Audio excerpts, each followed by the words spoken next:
A very good day to all. Today I'm going to have a session on topic F block elements. So let's get start. तो बच्चों, जैसे हमने D block elements के बारे में पढ़ा कि डी ब्लॉक एलिमेंट्स क्या होते हैं, जिसमें जिनका outermost electron penultimate orbitals में एंटर करता है, हम उन्हें बोलते हैं डी ऑर्बिटल, राइट।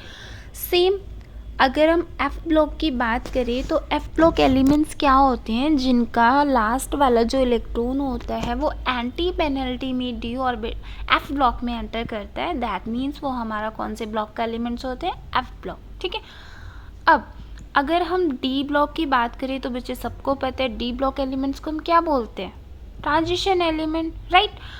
और सेम हमारे जो एफ ब्लॉक एलिमेंट्स होते हैं हम उन्हें बोलते हैं इनर ट्रांजिशन एलिमेंट्स। सो आज हम स्टडी करेंगे इनर ट्रांजिशन एलिमेंट्स की, जिनको हम एफ ब्लॉक एलिमेंट्स कहते हैं, ठीक है। हम क्या क्या पढ़ेंगे बच्चों, हम उनकी इलेक्ट्रॉनिक कॉन्फ़िगरेशन पढ़ेंगे, प्रॉपर्टीज़ पढ़ेंगे, लैंथेनाइड एक्टिनाइड्स कॉन्ट्रैक्शन पढ़ेंगे, प्रॉपर्टीज़ पढ़ेंगे, यूजेस पढ़ेंगे एंड डिफरेंस पढ़ेंगे दोनों के बीच में। ओके बच्चों, तो स्टार्ट करते हैं। देखो, जैसे कि आप स्क्रीन पे देख पा रहे हो, तो क्या होता है, जो इनर ट्रांजिशन एलिमेंट जिन्हें हम एफ ब्लॉक एलिमेंट्स बोलते हैं, वो कहाँ पे प्रेजेंट होते हैं, पीरियोडिक टेबल में उनका एक सेपरेट ग्रुप है। हम उन्हें एस पी टी के पास नहीं रखते, हम उन्हें क्या रखते हैं, बिल्कुल अलग रखा हुआ है ग्रुप में, ठीक है। उसके बाद इसमें क्या होता है कि लास्ट इलेक्ट्रॉन एंटर करता है pre and penalty meet f shells में, जिसको हम anti penalty meet f subshell भी बोल सकते हैं। क्लियर? दैट्स वाई इनको हम क्या बोलते हैं, एफ ब्लॉक एलिमेंट्स। ओके बच्चे, तो अगर हम इनका क्लासिफिकेशन करें एफ ब्लॉक का, तो बच्चे टू पार्ट्स में क्लासीफाई होते हैं। ये first one is lanthanoid, second one is actinoid, ठीक है। लैंथेनोइड्स क्या होता है, जिनका लास्ट इलेक्ट्रॉन एंटर करता है 4f ऑर्बिटल्स में, ओके, जो कि सीरियम टू ल्यूटेटियम तक होते हैं। और एक्टिनोइड्स क्या होते हैं, जिसमें लास्ट इलेक्ट्रॉन एंटर करता है 5f ऑर्बिटल में, जो कि थोरियम से ल्यूटेटियम तक होते हैं। क्लियर बच्चे? ओके, अब देखो, हम इन्हें इनर ट्रांजिशन एलिमेंट बोलते हैं, ये हम पहले ही डिस्कस कर चुके हैं।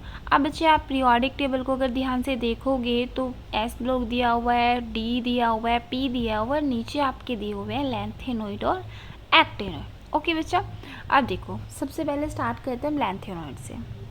तो इनकी जो जनरल इलेक्ट्रॉनिक कॉन्फ़िगरेशन होती है बच्चे, होती है कि 4f, जिसमें 1 से 14 इलेक्ट्रॉन रह सकते हैं, 5d में 0 रहता है, 1 भी रह सकता है, 6s में ओनली 2 इलेक्ट्रॉन। क्लियर? अब देखो, लास्ट इलेक्ट्रॉन एंटर करता है 4f ऑर्बिटल में, जिस वजह से हम इसको एफ ब्लॉक एलिमेंट्स बोलते हैं। लैंथेनोइड्स को हम बोलते हैं एफ ब्लॉक एलिमेंट्स, ठीक है। लैंथेनोइड में कौन कौन आते हैं, 58 से 71 तक जिनका एटॉमिक नंबर रहता है, वो सारे एलिमेंट्स लैंथेनोइड्स के अंदर आते हैं। ओके, अब ये जो एलिमेंट होते हैं वो जस्ट आफ्टर लैंथेनम रहता है, तो इसलिए हम इनको क्या कहते हैं, लैंथेनोइड। अब बच्चे आपने एक चीज़ नोटिस की है क्या? अब बोलोगे मैम आप ही बताइए, है ना। तो देखो, आपने नोटिस किया है कि लैंथेनम की वजह से लैंथेनोइड्स नाम रखा गया, और लैंथेनम एफ ब्लॉक में है ही नहीं, है ना। तो बच्चे, जो लैंथेनम होता है हमने उसको डी ब्लॉक में रखा गया है, क्योंकि उसके इलेक्ट्रॉनिक कॉन्फ़िगरेशन कुछ इसी तरह की है ना। अब पीरियोडिक टेबल थोड़ी कॉम्प्लेक्स ना हो जाए, इस वजह से क्या किया, उनका एक अलग ग्रुप बनाया और उसके एक मेंबर को हमने डी ब्लॉक में रख दिया, जो कि पीरियोडिक टेबल में है, लैंथेनम, है ना। सेम एक्टिनियम को रखा है। अब उनकी प्रॉपर्टीज़ तो मैच कर रही है ब्लॉक एलिमेंट से, बट कॉन्फ़िगरेशन को देखें तो वो डी ब्लॉक का रहता है ना। तो देखो, जैसे कि आपके घर पे कोई इनविटेशन आता है, तो सबसे मेन मेंबर जो होते हैं आपकी फैमिली का, उसका नाम लिखा रहता है, बट जाते तो आप सब हो, है। सेम ऐसे ही होता है बच्चे, कि इसमें क्या रहता है, पूरे ग्रुप में एक मेंबर को सेलेक्ट किया गया और उसको पीरियोडिक टेबल में रखा गया, और उसी के नेम पे सारे एलिमेंट्स का ग्रुप बनाया गया। क्लियर? ओके, अब आप देख पा रहे हो इलेक्ट्रॉनिक कॉन्फ़िगरेशन दी हुई है और रेडियाई दी हुई है, कितनी होती है ना, 57 to 71, सबके सिंबल दिए हुए, नेम दिया हुआ है। अब बच्चे, आपको नाम याद रखना बहुत ज़रूरी है, तो नाम कैसे याद रखोगे, मेमोरी टिप से। तो मैं आपको मेमोरी टिप बताती हूँ। देखो क्या होता है, सीरियम से अगर आप स्टार्ट करो तो आप बोलोगी सेरीना परसों न्यू प्रोजेक्ट सबमिट यूरोप गई, समझ आए, 64 तक हो गया।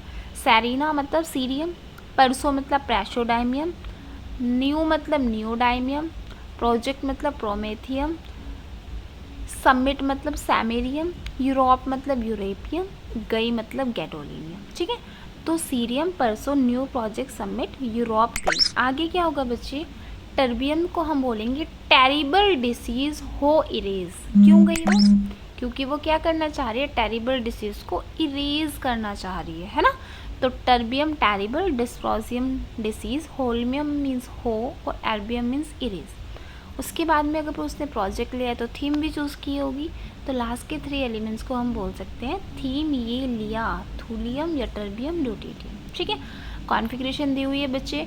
तो बस आपका एक्सेप्शनल केस लास्ट के 2 एलिमेंट्स में आता है, जिसमें फुली फिल्ड होने की वजह से वो क्या करता है, एक इलेक्ट्रॉन को अपने अंदर ले लेता है और 4f14 हो जाता है। सेम इसी में आप यूरोपियम गैडोलिनियम में भी देखोगे, वो हाफ फिल्ड में स्टेबल होने के लिए ऐसा करता है। क्लियर बच्चों। उसके बाद मेन एंड बहुत ही मोस्ट ज़्यादा इंपॉर्टेंट टॉपिक रहता है हमारा लैंथेनोइड कॉन्ट्रैक्शन। क्या होता है बच्चे, देखो अगर हम सीरीज़ में चल रहे हैं तो एटॉमिक नंबर इंक्रीज़ कर रहा है, बट क्या एटॉमिक नंबर इंक्रीज़ करने से सेल इंक्रीज़ हो रही है? आप बोलोगे नहीं तो, है ना। आप ये तो बोलो कि मैम सेल तो इंक्रीज़ नहीं हो रही है। तो जब बच्चे सेल इंक्रीज़ नहीं होती है तो वहाँ पे होता है इफेक्टिव न्यूक्लियर चार्ज इंक्रीज़, है ना। तो न्यूक्लियर चार्ज के इंक्रीज़ होने से एटॉमिक रेडियाई क्या हो जाती है, डिक्रीज़ हो जाती है। तो बच्चे इसको ही लैंथेनोइड कॉन्ट्रैक्शन बोलते हैं कि अगर एटॉमिक नंबर इंक्रीज़ हो रहा है और इंक्रीज़ होने से अगर हमारी जो एटॉमिक रेडियाई होती है वो डिक्रीज़ करती है, तो इसे हम बोलते हैं लैंथेनोइड कॉन्ट्रैक्शन। ठीक है, क्यों होता है, रीज़न क्या है? रीज़न मैंने अभी बताया कि जैसे जैसे न्यूक्लियर चार्ज बढ़ता है शिल्डिंग इफेक्ट बहुत ज़्यादा क्या हो जाता है, शिल्डिंग इफेक्ट बहुत ही शो करता है। ये लिखा होगा आपको स्क्रीन पे, due to addition of new electron which show more poor shielding effect. जैसे जैसे इलेक्ट्रॉन एंटर करेगा तो पुअर शिल्डिंग इफेक्ट वहाँ पे क्या होगा, शो होगा। कॉन्सिक्वेंस क्या है, तो बच्चे फर्स्ट कॉन्सिक्वेंस है कि इनका सेपरेशन हम नहीं कर सकते, सेपरेशन मुश्किल होता है, कर सकते हैं बट मुश्किल होता है। ठीक है, ओके बच्चे, सेपरेशन क्यों नहीं कर सकते, क्योंकि आयनिक रेडियस इनमें जो आयनिक रेडियाई में जो चेंज आता है वो बच्चे बहुत ही कम आता है ना। तो आयनिक रेडियाई में चेंज जो आ रहा है वो बहुत कम आ रहा है, इस वजह से हम उनको सेपरेट करना उनका क्या रहता है, थोड़ा डिफ़िकल्ट रहता है। और क्या हो सकता है बच्चे, ध्यान रखना है, बेसिसिटी डिक्रीज़ करती है। जैसे जैसे आप सीरीज़ में चलोगे तो बेसिसिटी डिक्रीज़ करेगी। अब आप बोलोगे कि मैम कैसे, देखो बच्चे जैसे जैसे आप जाओगे left to right covalent character बढ़ता है। अगर कोवेलेंट कैरेक्टर बढ़ेगा तो बेसिसिटी डिक्रीज़ करेगी। दैट्स वाई जो हमारा लैंथेनम का हाइड्रोक्साइड होता है वो ज़्यादा बेसिक होता है as compare to lutetium. Clear, okay. और क्या हो सकता है, और क्या हो सकता है कि जो हमारी 4D सीरीज़ होती है और 5D सीरीज़ होती है उनका साइज़ ऑलमोस्ट सेम होता है। क्यों, लैंथेनोइड कॉन्ट्रैक्शन की वजह से। तो बच्चे आपको ये टॉपिक बहुत अच्छे से पढ़ना है। क्लियर। उसके बाद ये ट्रेंड्स दिखाया हुआ है आयनिक रेडियाई में, तो डिक्रीज़ कर रही है ना बच्चे, लैंथेनम से लुटियम डिक्रीज़ कर रही है, बट आप देखोगे कि बहुत कम डिक्रीज़ कर रही है ना, ज़्यादा डिक्रीज़ नहीं है।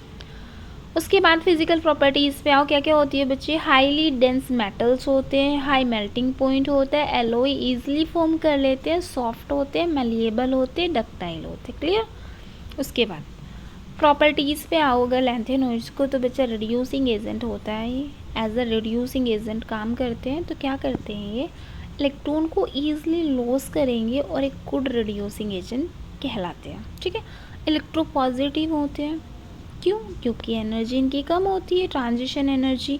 एलॉय बहुत ईजिली फॉर्म कर लेते हैं, मैग्नेटिक प्रॉपर्टी को शो करते हैं, है ना। अब मैंने आपको बताया था मैग्नेटिक प्रॉपर्टी में डाया और पैरा होता है, पैरा अनपेयर्ड होंगे, डाया पेयर्ड होंगे। ठीक है, तो आप चेक कर लेना, कुछ सिर्फ लैंथेनम और लुटियम जो कि 3+ ऑक्सीडेशन स्टेट में होगा वो डाया मैग्नेटिक होगा, बाकी सारे ट्राइवेलेंट आयन्स में जो प्रेजेंट होते हैं वो सारे पैरामैग्नेटिक होते हैं। उसके बाद बच्चे केमिकल प्रॉपर्टीज़ दिखाई हुई है यहाँ पे कि अगर लैंथेनम हैलोजन के साथ रिएक्ट करेगा तो कैसा होगा, एसिड्स के साथ कैसे करेगा तो कैसा होगा, ऑक्सीजन के साथ करेगा तो कैसे होगा, हीटेड विद सल्फर के साथ करेगा तो कैसे होगा। तो ये अलग अलग प्रॉपर्टीज़ हमारी दिखाई हुई है, अच्छे से पढ़ लेना। ठीक है, उसके बाद आते हैं यूजेस।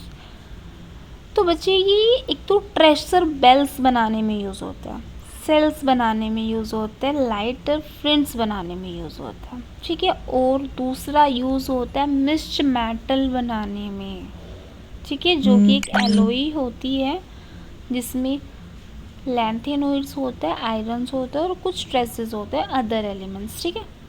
उसके बाद बच्चे आता है हमारा एक्टिनोइड्स। देखो एक्टिनोइड क्या होता है, सेम लैंथेनोइड की तरह एक्टिनोइड्स में कितने एलिमेंट्स प्रेजेंट होंगे, 14 फ्रॉम 90 टू 103, ओके।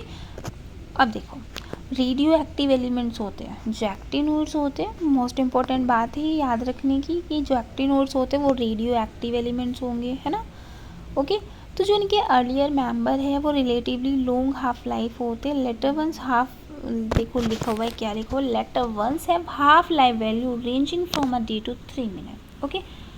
मतलब जो अर्लियर मेंबर होते हैं उनकी तो लाइफ लॉन्ग होती है, बाकी सबकी जो अदर बचे उनकी मोस्टली एक फ्रॉम अ डे से लेके आप 3 मिनट्स तक कंसिडर कर सकते हो। ये बच्चे कॉन्फ़िगरेशन है कि डी में कितना जाएगा, एफ में कितना जाएगा और 7s में। ये 5f के हैं तो इसलिए 5f में एंटर करेगा। आयनिक रेडियाई देखो सेम बच्चे लैंथेनोइड की तरह इसकी भी आयनिक रेडियाई क्या करती है, डिक्रीज करती है। क्यों, एक्टिनोइड कॉन्ट्रैक्शन की वजह से, है ना। अब लैंथेनोइड कॉन्ट्रैक्शन से ज़्यादा कॉन्ट्रैक्शन होता है बच्चे एक्टिनोइड्स में क्योंकि ज़्यादा शिल्डिंग इफेक्ट होता है, ओके। 5f में ज़्यादा शिल्डिंग इफेक्ट होगा ना 4f के कंपैरिजन में। उसके बाद अगर ऑक्सीडेशन स्टेट की बात करें तो लैंथेनोइड में मोस्ट कॉमन जो ऑक्सीडेशन स्टेट रहती है वो +3 रहती है, ठीक है। तो 3 to 7 इसमें रह सकता है। और सबसे ज़्यादा जो हाईएस्ट ऑक्सीडेशन स्टेट को रखेगा +7 में वो होता है बच्चे UnN, ठीक है। अब ये एलिमेंट्स का नाम है, ये एक्टिनियम, थोरियम, ये सब आप चेक कर लेना। उसके बाद आते हैं प्रॉपर्टीज़ पे। मैग्नेटिक प्रॉपर्टीज़ क्या होती है, स्ट्रॉन्गली पैरामैग्नेटिक होते हैं, डाया नहीं होते। डेंसिटी की अगर आप बात करें सारे एक्टिनोइड्स सिर्फ थोरियम को और अमेरिसियम को छोड़ के सबकी डेंसिटी हाई रहती है। लो आयनाइजेशन एनर्जी होगी, स्ट्रॉन्ग रिड्यूसिंग एजेंट होंगे और हाईली इलेक्ट्रोपॉजिटिव मेटल्स होती है, ठीक है। अब अगर डिफ्रेंशिएट की बात करें कि भाई क्या क्या डिफरेंस आता है दोनों में, तो बच्चे देखो लैंथेनोइड कौन से ऑर्बिटल्स में एंटर करते हैं, इलेक्ट्रॉन्स 4f में, ये हमारे 5f के होंगे। कॉमन ऑक्सीडेशन स्टेट दोनों में +3 रहती है, बट ये +2 और +4 भी शो करता है, लेकिन एक्टिनोइड +2 +4 शो नहीं करेगा, ओनली मतलब 2 नहीं करेगा, 4 5 6 7 शो करता है, ठीक है, अप टू 7 तक। सिर्फ प्रोमेथियम को छोड़ के बाकी सब नॉन रेडियो एक्टिव होते हैं लैंथेनोइड में, बट जितनी भी एक्टिनोइड्स होते हैं वो सारे रेडियो एक्टिव होते हैं, ठीक है। अब जो लैंथेनोइड के कंपाउंड बनते हैं वो लेस बेसिक होते हैं ना, मैंने आपको बताया था जैसे जैसे डिक्रीज़ करोगे जाओगे नीचे सीरीज़ में तो आप क्या करते हो, बेसिसिटी डिक्रीज़ होती है वहाँ पे, लेकिन जितने भी एक्टिनोइड्स कंपाउंड्स होते हैं बच्चे वो सारे बेसिक होते हैं। अब अगर यूजेस की बात करें, थोरियम देखो बच्चे रेडियो एक्टिव एलिमेंट होते हैं तो ऑब्वियसली इनका जो यूज़ होगा उसमें ही होगा, है ना। तो थोरियम होता है जो वो एटॉमिक रिएक्टर में यूज़ होता है और कैंसर के ट्रीटमेंट में भी यूज़ होता है थोरियम, ओके। उसके बाद न्यूक्लियर रिएक्टर में भी ये क्या होते हैं, यूजेस होते हैं। अब समरी ही पढ़ा है हमने, ट्रांजिशन एलिमेंट्स क्या होते हैं, ट्रांजिशन सीरीज़ क्या होती है, उनकी कॉन्फ़िगरेशन हमने पढ़ी, प्रॉपर्टीज़ हमने पढ़ी और जनरल कैरेक्टरिस्टिक्स हमने पढ़ी, ओके। और क्या क्या पढ़ा है, जैसे डी ब्लॉक एलिमेंट्स का हमने क्या क्या पढ़ा, कलर्ड आयन फॉर्म करते, कॉम्प्लेक्स कंपाउंड फॉर्म करते, कैटालिटिक प्रॉपर्टी को शो करते हैं, इंटरस्टिशियल कंपाउंड बनाते और एलॉय फॉर्म करते हैं, ओके। सेम हमने फिर पोटेशियम डाइक्रोमेट पढ़ा, हमने उसकी प्रिपरेशन पढ़ी कि कैसे हम कॉमर्शियली प्रिपेयर करेंगे, लैब में कैसे कर सकते हो, जनरली कैसे प्रिपेयर कर सकते हो, उसको सब कुछ पढ़ा। उसके बाद प्रॉपर्टीज़ पढ़ी कि हमारा ऑक्सीडाइजिंग नेचर का होता है तो क्या क्या प्रॉपर्टी शो करेगा। यूजेस पढ़े, यूजेस में क्या बताया था मैंने आपको कि वो सॉल्यूशन है जो पुलिस के द्वारा यूज़ किया जाता है, कब, जब किसी पर्सन को ये टेस्ट करना हो कि उसने ड्रिंक की हुई है या नहीं की हुई है ना। तो ये क्या करते हैं बच्चे, एक सॉल्यूशन लेते हैं टेस्ट ट्यूब में पोटेशियम डाइक्रोमेट का और उस टेस्ट ट्यूब को देते हैं जो भी हमारा पर्सन होता है, जो भी वहाँ पे है, कि भाई आप इसमें सांस लो, ब्रीथ करो। तो अगर उसका पोटेशियम डाइक्रोमेट किस कलर का होता है, ऑरेंज कलर का, अगर उसका ऑरेंज कलर, ध्यान से सुनो, ऑरेंज कलर चेंज हो जाता है तो वहाँ पे समझ सकते हो आप कि उस पर्सन ने ड्रिंक किया हुआ है ना। चेंज क्यों होता है? क्योंकि बच्चा अल्कोहल का ऑक्सीडेशन हो जाता है। अब ये बहुत ज़्यादा अच्छा ऑक्सीडाइजिंग एजेंट, तो अल्कोहल को क्या कर देगा? ये ऑक्सीडाइज कर देगा, ठीक है। उसके बाद हमने KMNO पढ़ा, उसकी प्रिपरेशन पढ़ी, लैब में कैसे प्रिपेयर करेंगे, कॉमर्शियली कैसे प्रिपेयर करेंगे, सब कुछ हमने इसका पढ़ा, ठीक है। उसके बाद हमने प्रॉपर्टीज़ पढ़ी, जैसे टाइट्रेशन में हेल्प करता है, जर्मीसाइड्स मतलब होता है, वाउंड्स को क्लियर कर, ये सब हमने सब कुछ देख लिया, ठीक है। यूजेस हमने पढ़े। उसके बाद हमने स्ट्रक्चर भी पढ़ी, पैरामैग्नेटिक की, डायमैग्नेटिक की। फिर हमने एफ ब्लॉक एलिमेंट स्टार्ट किया, जिसमें हमने इनर ट्रांजिशन एलिमेंट्स की प्रॉपर्टीज़ पढ़ी, उनकी इलेक्ट्रॉनिक कॉन्फ़िगरेशन पढ़ी, लैंथेनोइड एक्टिनोइड कॉन्ट्रैक्शन पढ़ा, दोनों की प्रॉपर्टीज़ को हमने पढ़ा, दोनों के यूजेस को हमने पढ़ा, एंड मोस्ट इम्पॉर्टेंट हमने इन दोनों के बीच में डिफरेंशिएट को पढ़ा। क्लियर बच्चे? अब ये आप एज अ होम असाइनमेंट लेना। इसमें क्या है बच्चे, आपको बताना है, ठीक है। हमें पता है ट्रांजिशन एलिमेंट एग्जिबिस्ट करते हैं एंथैल्पी ऑफ एटोमाइजेशन हाई, मतलब इनकी एंथैल्पी जो होती है एटोमाइजेशन की वो बहुत ज़्यादा हाई होती है। तो क्यों होती है ना, ये आपको बताना है। दूसरा आपको बताना है कि transition metal paramagnetic behaviour show करते हैं, क्यों, रीज़न बताना है। फिर कि कॉम्प्लेक्सेस फॉर्म करते, क्यों करते हैं, मैंने बताया भी था क्यों करते हैं। Small size, availability of vacant d orbital and high charge. चलो ये तो मैंने ही बता दिया, कोई नहीं, आप कर लेना फिर भी। और दूसरा क्या रहता है कि ट्रांजिशन मेटल इंटरस्टिशियल कंपाउंड बनाते हैं भाई, है ना। उसके बाद जो ट्रांजिशन मेटल्स होते हैं एलॉय बनाते, क्यों बनाते हैं। कलर्ड कंपाउंड फॉर्म करते, क्यों करते हैं। वेरिएबल ऑक्सीडेशन स्टेट शो करते, क्यों करते हैं। तो बच्चे की होम असाइनमेंट आपका, आप अच्छे से कर लेना, ठीक है। और फिर ये पढ़ना है आपको कि कैसे पोटेशियम डाइक्रोमेट को प्रिपेयर करते हैं हम क्रोमाइट ओर से, मैंने आपको बताया था। पोटेशियम डाइक्रोमेट को प्रिपेयर कैसे करेंगे, क्रोमाइट ओर से। और पोटेशियम परमैंगनेट को कैसे करेंगे प्रिपेयर, पायरोलोसाइट ओर से, ठीक है। उसके बाद हमने केमिकल रिएक्शंस लिखनी है आपको, जिससे कि MnO4 बनता है। फिर क्रोमेट डाइक्रोमेट इंटरकन्वर्टिबल होते हैं, ठीक है, तो रिएक्शन देनी है उसकी।